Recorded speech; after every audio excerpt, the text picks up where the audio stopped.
All right, I'm recording now.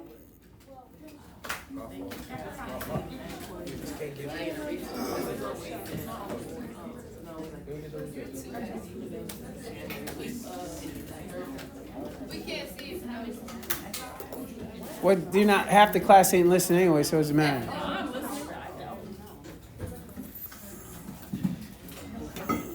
This thing.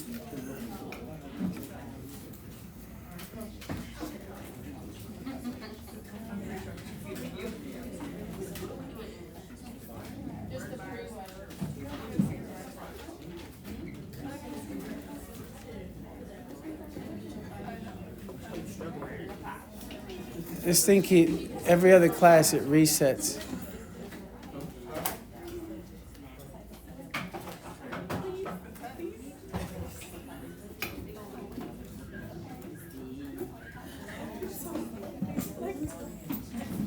Okay, I'm gonna try one more time, and then it's gonna be I don't know what I'm gonna do, but I'm gonna have to definitely move some people around. I'll think on where you can't sit there anymore. At least two of you back there are gonna have to move. I'm telling you straight up, that's gonna have to happen. I am perfectly fine right here, Mr. Mendoza. What I said was a statement, not a question. Thank you. All right, we're moving on. Again with this freaking thing, I don't understand. If you're just getting here, why don't we, if you're come this late to class, why don't we sit up here, away from everyone, so we're not disrupting the whole process of getting to class. Stop!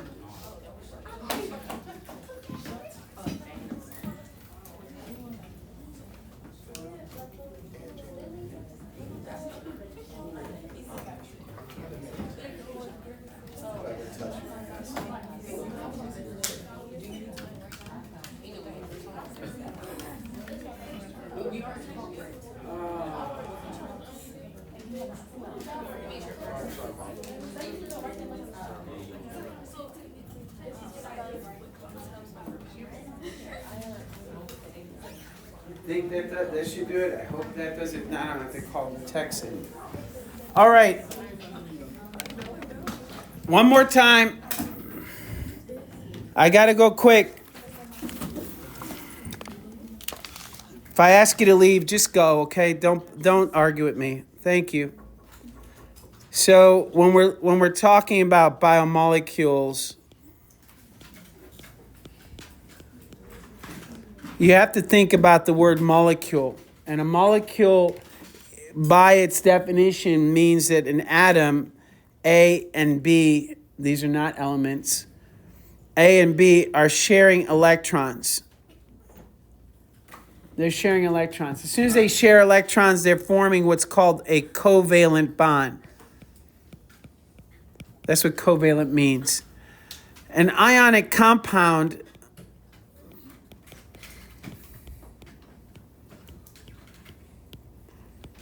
is when you have a charge, an A with a charge is associating with a negatively charged species. So A and B are not sharing, they're just hanging out together. We call these a compound. This is a molecule because they're sharing. This is not a molecule because they're not sharing. These things are also known as salts. They dissolve easily in water. Some examples you may have heard of is sodium chloride or table salt, lithium chloride, often used in medication, calcium chloride, often used in road salt,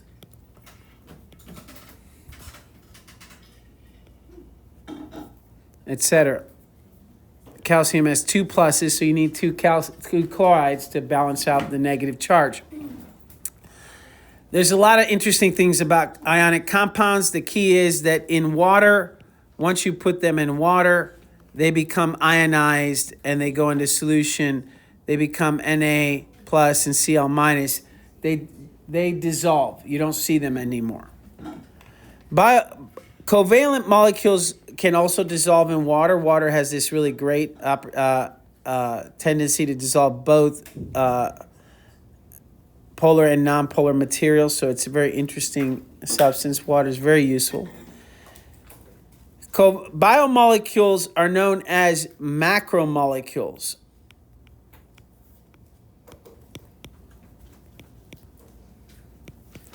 Because they're very large. So DNA is, well, we know that we have something like 3 billion nucleotides in the human genome, 3 billion nucleotides.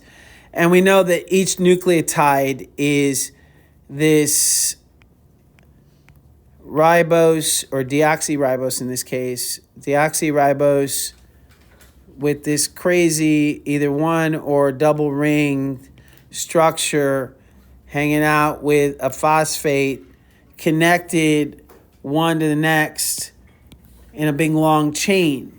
And there's 3 billion of them. So that's a really big molecule, really big. Like if you count the atoms, it's 1, 2, 3, 4, 5, 6, 7, 8, 9, 10, 11, 12. Something like 20 atoms per nucleotide with 3 billion nucleotides. That's a very large molecule. Versus something like water, somebody was talking about a minute ago. Water is just this, very small in comparison. Water is a very small molecule. Only 3 atoms. The only thing smaller than water would have to have 2, right? The only thing smaller than an atom would only, smaller than water could only have 2 atoms. And there are these things, these small things, that we know them as oxygen. There's carbon dioxide. There's nitrogen. Each one of the lines represents a shared pair of electrons. In these drawings, each line that's connected is a carbon. And hydrogens are rarely if ever shown, and oxygens are not shown, mostly in a drawing like this. Yes?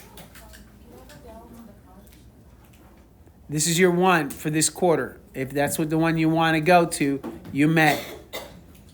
You will have to catch up on your work. Understand, I didn't say month. I said the quarter. All right. So macromolecules are very large. Molecules, all molecules share electrons. Could you put your names on a piece of paper so I know where you're going?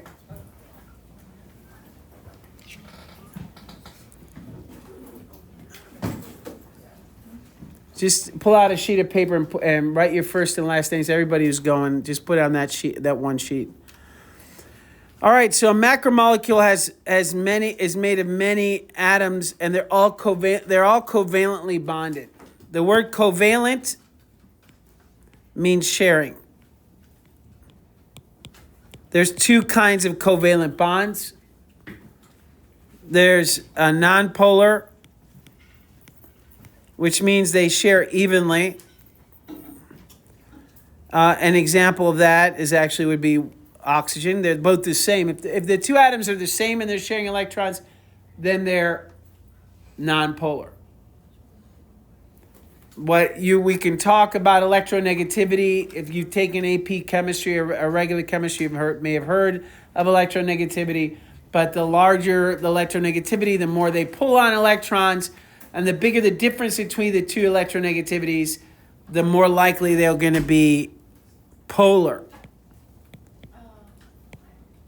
Now, oxygen is very electronegative. Hydrogen, not so much. So when you see something like this, oxygen pulls on the electrons more. So that means that they tend to be a little more, the electrons tend to hang around if we do a cloud drawing of the electrons, they tend to hang around here more often. So if we drew the kind of orbital diagram, it would be something like that, where most of the time they hang out here, and just some of the time they hang out over there. Mr. Mendoza, Yeah, you said what hangs out there? electrons. We're talking about electrons. These are bonds, right? So what happens is that they're sharing the electrons. They're just not sharing evenly. The oxygen takes them more often. This is really badly drawn, so I'm not going to try to draw it out that way. What happens is that the electrons tend to be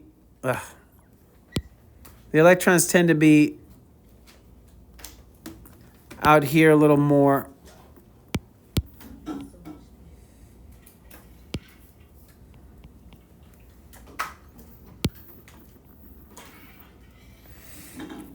So because of that, what the oxygen is not charged. It does not have a charge like the ionic compounds. They have a full positive or full negative. They have what's called a partial charge. So this has a partial negative charge. So does this bond, and this hydrogen has a partial. This is the lowercase Greek letter delta, not an S. Is that clear? The Greeks, the weird little letters they have. Triangles. Who comes up with a triangle as a letter? Anyways. Come on. So anyways, there's a positive, there's a negative. They're partial positives, partial negatives. So they, unlike sodium and chloride, these molecules don't break apart so easily because covalent bonds are very strong. These ionic bonds together, compared to covalent bonds, they're weaker. Okay?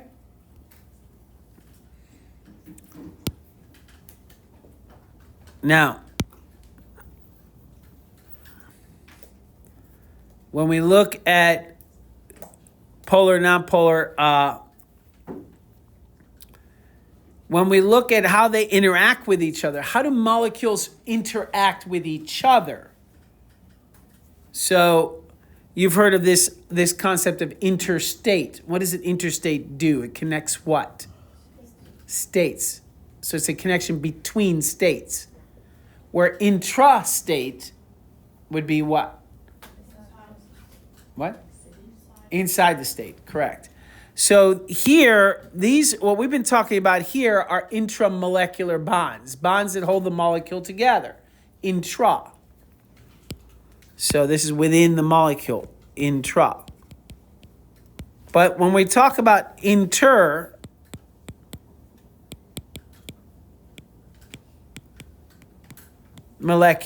bonds, then we need to talk about probably the most important and universal answer to almost any biology question, hydrogen bonds.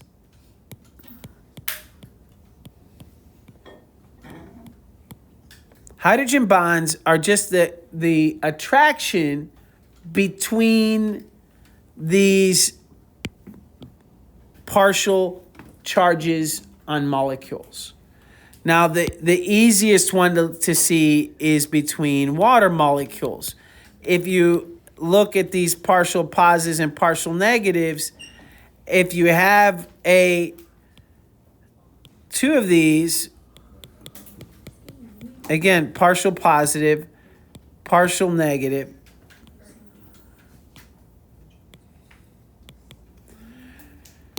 These will align with each other. The negative will attract the positive slightly. There'll be a slight attraction between the positive and the negative. Why? Because opposites attract. Why is it that? So they keep attracting each other. And they'll line up in such a way as they'll always have these negatives pointing towards the positives. And if these two get too close to each other, they're going to push away. So they line up. That is why you form snowflakes when water freezes, it forms a crystal. That is why water is less dense. Is less dense as a solid. That is unusual. If I have solid iron, I have liquid iron, what's the solid iron going to do? What do solids do in liquids? They sink. The fact that ice floats is ridiculous. It should, everyone, even though all of you are used to it, no one's surprised by it, you all should be. Solid water should not float on liquid water. The only reason it does is hydrogen bonds keep the molecules separate when the molecules are moving slowly. So as the water cools down, they line up in this crystalline form that's much less dense. But as it's moving, as it's warm and it's moving around, they're able to twist and turn and roll over each other so they can take up less space. So it's actually liquid water is more dense than solid water. That's why solid water, ice, floats. That's an important biological reality, because if ice didn't float, then when you came to a pond and you had water on it, and if ice froze and sank the way that other materials do, what you would do is the lake would freeze from the bottom up. Why is that not good for life? Is everything in the pond would die. The only reason do you ever wonder how fish survive over winter when the lake freezes at the top? When this turns to ice and you can even drive cars over the ice, it's so thick. How is it the fish live? Yeah. That's right. The water is not frozen all the way through. It's only the top layer. So the little fish that are at the bottom of the pond are fine. They just slow down their metabolism. But if that's only works if water freezes and stays at the top. If water froze and sank, then all the fish, all the living things, all the turtles, all the frogs would die. That is no bueno, all right? So this, even though it's a simple fact, it's the consequence of hydrogen bonds are that life can exist on planet Earth. All right, so those are intermolecular bonds. Those are that is one. There's also London dispersion forces, dipole moments. There's all kinds of chemistry things that you could talk about, not necessary to get into it here in AP Biology, but just know that there's all kinds of forces that attract materials. The general rule that I taught you in 9th grade that you need to know here is like dissolves like. So polar materials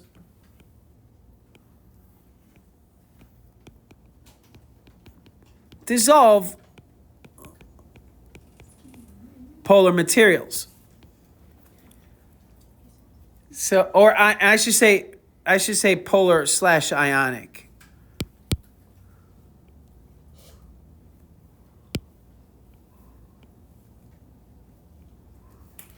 Polar / ionic, right?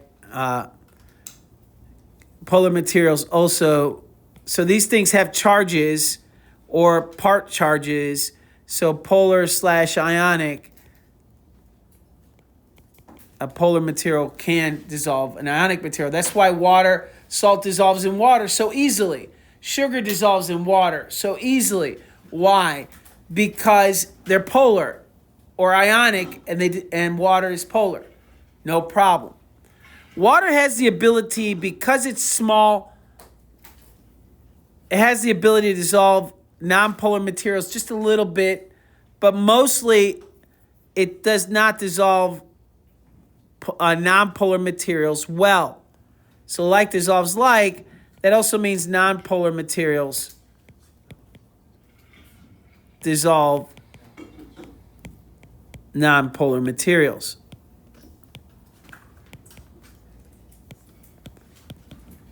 Now that explains why you need nail polish remover. That explains why you can put nail polish on your nails and wash dishes and not have the nail polish wash off. That's because nail polish is nonpolar. And acetone, which is nail polish remover, is a nonpolar solvent. So it will dissolve the nail polish, but will not easily. For instance, if you tried to put salt in oil, what happens to the salt? Have you ever done that? Have you ever seen it at a restaurant? No. The salt sits at the bottom. It doesn't dissolve. Why? Because oil is nonpolar. Salt is ionic. They don't dissolve each other. Why does oil float on water? Oil's nonpolar. Water's polar. We can go through example after example of this your whole life. Permanent markers aren't permanent. If you write on something with a permanent marker, it does not come off with water, right? Why? Because it's nonpolar. So what do you use to get rid of permanent marker? Nonpolar acetone, any nonpolar material. Some things can dissolve a little bit of both. For instance, alcohol is nonpolar and also has some polar properties, so it has a little bit of both. Some molecules kind of walk the line, but they're fairly straightforward. Like dissolves like is something that's important to understand because we're going to move on. That is the reason you understand that there's a good reason why you're moving, right? Or one of you two is moving. Nothing. All right. So are we clear on this idea of polar versus nonpolar and macromolecules? Yes. All right. Let's take a look then at the macromolecules that we need to know about. We need to know about carbohydrates.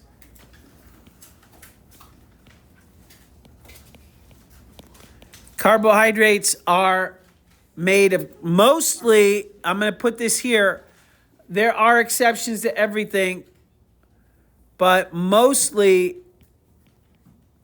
made of carbon, hydrogen, and oxygen. If you're gonna have something that has a lot of carbon, hydrogen, oxygen, you're gonna have a carbohydrate. Actually, carbohydrates have a very interesting property. They're gonna be a 1-to-2-to-1 ratio. So carbohydrates are generally going to be, for every one carbon, you'll have 2 hydrogens and you'll have 1 oxygen. So let me give you an example, the simplest example, glucose. Glucose has 6 carbons. So how many hydrogens does it have? 12 and 6 oxygens. So that is glucose. If I were to draw glucose, I would have to draw something that looks like this. It can be an open form, and each one of these has an oxygen coming off it and hydrogen. Each of these connections between the lines, anytime you see this drawing of sugar, you're going to see a drawing that looks like this. It's just assumed that you know. They're going to assume in the book, they're going to assume on a test that you know this says hexagon means glucose or fructose or some kind of monosaccharide, that this oxygen is in the ring, that all the rest of these, each of these connections, I'm going to put a little green dot. These little green dots, these connections between the lines are all carbons. So there's going to be 6 of them. How many do you count there? 5. Where's the 6th one? At the top, that's correct. So then each of these has at least one oxygen coming off it. Usually they can alternate. And a hydrogen. I'm not going to draw the hydrogen because it'll get messy. This carbon here has the oxygen here. You see it? They're using the oxygen here to connect to this one. This one has a, I don't even know. I can't remember if this has, yeah, that's right. This is 3. 1, 2, 3. Each carbon can make 4 bonds. Each carbon can make 4 bonds. It must make 4 bonds. If you once you get to college and you take biochemistry and organic chemistry, if you don't know that carbon can make 4 bonds and must have 4 bonds, if you know that, it will save you so many wrong answers. So carbon has 4 bonds. That would be this one molecule. This is called a monosaccharide. Saccharide means sugar. Mono means what? 1. So it's a single sugar. Now, biomolecules, just like with DNA that I showed you earlier, the interesting thing that life does is it puts smaller molecules. I use the word smaller. This monomer, this glucose molecule is not small. Water is small. This is big. But we can make something bigger. Do I need to stop here? Because I see everybody's putting stuff away. So I'm going to listen. So give you instructions. I want all of us to be on the same page. And those people that left, you need to catch them up. This is recording. So I think still, yes. So you have to read chapter 3. I would take notes on it. It would save you some trouble. You have a quiz tomorrow. What is it on? Characteristics of light.